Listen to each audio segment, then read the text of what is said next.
দাঁড়ান ভাই দাঁড়ান, ভিডিওটি স্কিপ করেন না, দুইটা ম্যাজিক দেখে আজকে। বাংলাদেশে কি দুম্বার চাষ আছে? First time. This আমার তো মনে হয় না যে বাংলাদেশে দুম্বার চাষ আছে, আমার জানা নাই। আর যদি বাংলাদেশে দুম্বার চাষ না থেকে থাকে, তাহলে বাংলাদেশে যে এইরকম কোনো মেয়ে নাই যে দুম্বার মতো দুইটা বের করে নাচানাচি করতেছে। যাক, নাচানাচি করতেছিল আমার কোনো সমস্যা ছিল না, কিন্তু তা আবার আমাদের বোরকা পরে। যদিও এটা দেশের বাইরে, এটা আমাদের বাংলাদেশে না, বাট তারপরেও আমি বলতেছি।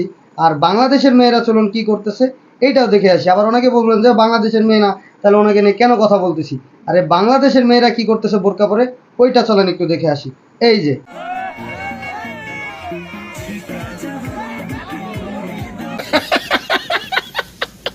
যে এইটাই হচ্ছে গিয়ে আমাদের বাংলাদেশের রিসাল্ট। মানে বাংলাদেশের মেয়েরা বোরকা পরে দুম্বা বের না করলেও বোরকা পরে কেমনে মানে নিজের মান সম্মান খাওয়ানো যায় এইটাই বোঝে। এইটা যদি আপনার বোন বা বউ হইতে, তাহলে আপনি কি করতেন কমেন্ট বক্সে লিখুন।